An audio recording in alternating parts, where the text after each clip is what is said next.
I don't overthink and wait on things in my business the way that I used to.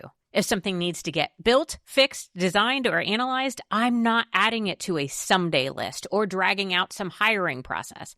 Because the reality is, most of the time, I don't need a full-time hire. I need the right expertise and I need it right now. And Upwork makes it easy to hire specialized freelancers quickly, so you can get the expertise you need now without weeks of recruiting or training a full-time hire. You can browse profiles and find specialized talent across over 125 categories. You can review past work and get help scoping the role so you can hire with confidence and get started quickly. It's free to sign up and posting a job is easy. Visit Upwork.com right now and post your job for free. That's Upwork.com to connect with top talent ready to help your business grow. That's UPWORK.com. Upwork.com.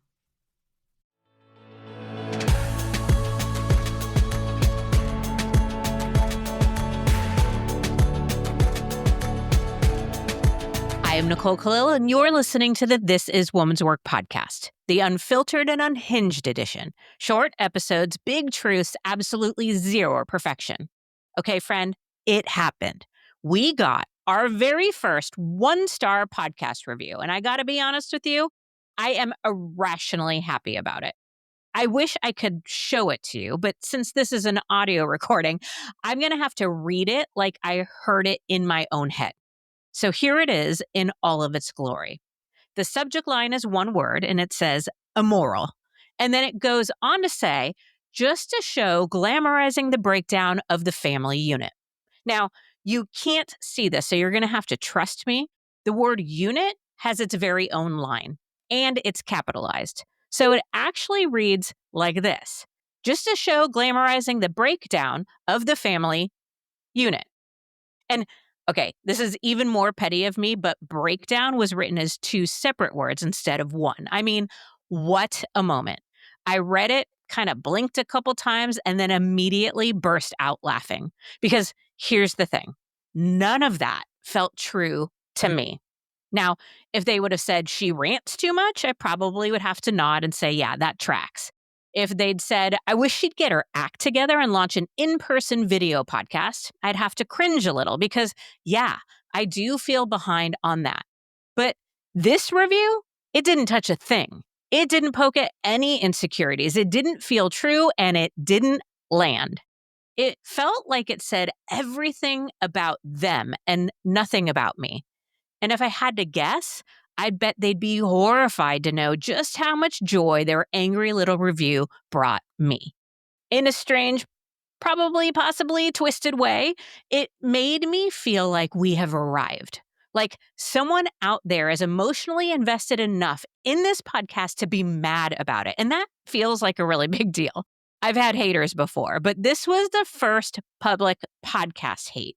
The kind where somebody clicked 1 star, wrote a dramatic title, invested their time and energy, and hit submit. And weirdly, I loved it. It felt official.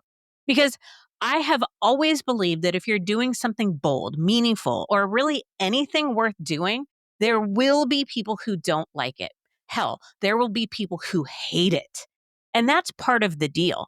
It means you're not watering yourself down to be palatable to everyone else, which is exactly the point of this podcast. So here are a few important things that this review helped me reconnect with that I kind of want to pass forward to you. The first thing is, not all feedback is valuable or worth listening to. Just because somebody says it doesn't make it true or worth your time. The second, feedback often reveals more about the person giving it than the person receiving it. Third, it is your job. It's within your power to decide what somebody else's opinion means to you, if anything. And this isn't a takeaway, but I feel like it's worth pointing out. I do have a petty streak and loved that the grammar in this review was, let's call it, questionable at best.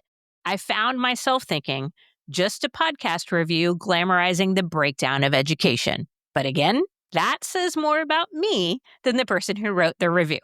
And listen, grammar aside, I almost want to frame the damn thing. And here's what I'm just going to call the delicious irony of it all. Even bad reviews help the show. Algorithms do not care whether the review is glowing or scathing.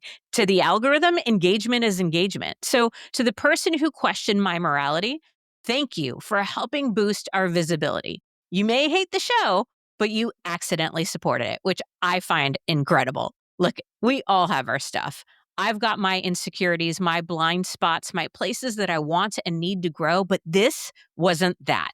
This was a badge of honor, a very public, very dramatic, possibly questionable badge of honor. So yeah, I'm celebrating. Not the insult, but the reminder that I no longer need to be liked by everyone. I no longer need to contort myself to be palatable to somebody else. And I certainly don't need approval from somebody who thinks that a woman advocating for all of us to do what's true and real and right for you is somehow destroying the family unit.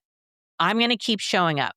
I'll keep ranting. I'll eventually figure out video, or maybe I won't, but I won't ever shrink to keep the critics comfortable. So thank you to you, my listener, for being here, for listening, for liking, or even lovingly disagreeing with whatever it is that I have to say. And if at any point you don't like it, I trust that you'll do what mature, emotionally intelligent people do: unsubscribe and move on with your life. But if you do love the show, feel free to balance out that 1-star review with a review of your own. The algorithm loves the love, and I appreciate it so much too. So here's my message. I guess really what I'm trying to say here. Keep showing up. Keep trusting yourself and let the noise sort itself out. It turns out not everybody's going to like you, and that might just be the clearest sign that you're doing something right. So keep showing up, because that is woman's work.